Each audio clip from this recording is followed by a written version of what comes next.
right, well, they did it. Red announced the brand new Raptor. Yeah, they announced it. And I have made a decision. Now, before I tell you my decision, we need to fully unpack really what this camera is and how it ultimately led to my decision. So Red announced the brand new V-Raptor, and if you thought a Komodo was cool, this pretty much just took the Komodo and juiced it up. I mean, now we're looking at a full frame 8K Red camera. Now, this camera takes a lot of design cues from the Komodo, but you can quickly see how much more they had to pack into this camera, which obviously is going to equate to the overall size improvement on this camera. But there is a lot of processing going into this. For example, not only are you able to shoot in full frame 8K, but you're able to shoot full frame 8K at up to 120 frames per second. Now, I will say there is a small asterisk here, and that is when shooting in RAW, you can only shoot 8K 120 frames in the LQ setting. If you want to shoot in MQ or HQ, you will have to kind of bump it down to 60 frames per second, which is still absolutely insane for 8K. But personally, I've shot my Komodo almost 100% in LQ and have never had any quality or any issues with the image whatsoever. Now, 120 frames isn't the highest that this camera can shoot. It can actually shoot at even higher frames per second. For example, when shooting in 6K, you can shoot at up to 160 frames per second. And this is available in LQ and MQ. Now, what's important to remember here is just like on most Red cameras, whenever you start cropping into smaller resolutions, you are cropping into the sensor itself. So for example, when you're shooting in full frame at 8K, you're getting that full frame sensor. However, when you drop down to 6K, now you're gonna be cropping into the sensor, and you're gonna be shooting at what is more equivalent to a 35mm sensor, which is actually what you find on the Komodo. I'm really interested in finding out that if the 6K sensor from the Komodo actually matches up to the full frame sensor on the new Raptor when cropped down to 6K. Because what this means is that technically you could put these two cameras side by side, shoot in 6K, get a very similar image out of both of them, and get high quality LQ, MQ, or even HQ resolution Red RAW. Now, I know most of you guys already are familiar with all the shooting specs because let's face it, that's like the first thing as filmmakers, when we hear about a new camera, we instantly go read. But I want to touch on the body of this camera because a lot has been done to it to make it a more formidable, professional cinema camera. First of all, this camera has a built-in V-mount plate, which is the reason why you're gonna find that the name of this camera is technically the V-Raptor, which personally I think that might mean that later on in the future there might be a gold mount version of this camera. But I think it's really interesting that they decided to go ahead and lock in a battery plate on here. Now, this V-mount battery plate on the back is specifically designed to work with micro batteries. Now, a lot of different companies have come out with micro batteries. Red themselves decided to come out with one to go along with this camera, but there are other companies such as Anton Bauer. They make these are the Titan micro batteries, and they're available in 45, 90, and 150 watt hours.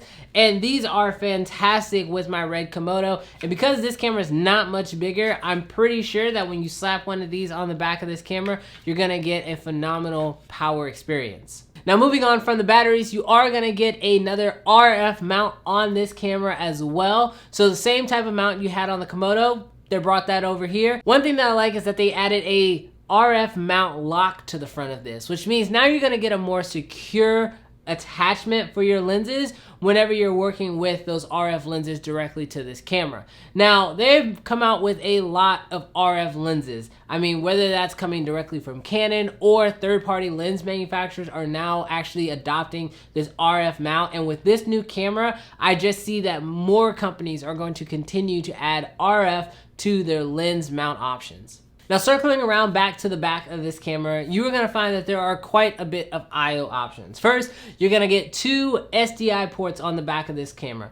Now, the nice part about having multiple SDI ports is that for a lot of shooters, having just one output source is a little limiting. For example, even me working with the Komodo that just has the one SDI port, I find myself having to go out via SDI into a monitor and then having a specific monitor that can go out to go into a wireless transmitter. And when you start doing all that, all you start doing is introducing delays. But with the camera having 2 SDI ports on the back, now you can have one going directly to the monitor and the other going directly to your wireless transmitter, allowing you to have no delays. Personally, I think this is a great addition with the extra space and just the overall body size. It's nice to see that they added an attachment like this.